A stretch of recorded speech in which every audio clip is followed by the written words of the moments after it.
1 cup റവ ഒന്ന് roast ചെയ്തെടുക്കാം. മീഡിയം ഫ്ലെയിമിൽ വെച്ച് 5 മിനിറ്റ് ഒന്ന് റോസ്റ്റ് ചെയ്തെടുക്കണേ.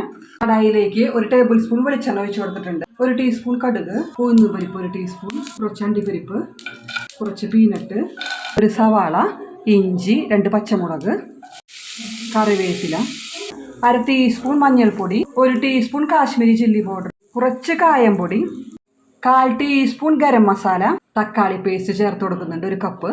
തക്കാളി പേസ്റ്റിൻ്റെ പച്ചമണം ഒന്ന് പോയി കിട്ടണം. 3 കപ്പ് ചൂടുവെള്ളമാണ് ഒഴിച്ചു കൊടുക്കണേ.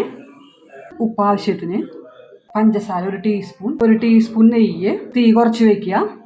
റോസ്റ്റ് ചെയ്ത് വെച്ചിരിക്കുന്ന റവ കുറേശ്ശെയായിട്ട് ഇട്ട് കൊടുക്കുക. അടച്ചു വെച്ച് കുക്ക് ചെയ്യാം. മല്ലിയില, വെള്ളമൊക്കെ വറ്റി നന്നായിട്ട് സോഫ്റ്റായി വന്നിട്ടുണ്ട്.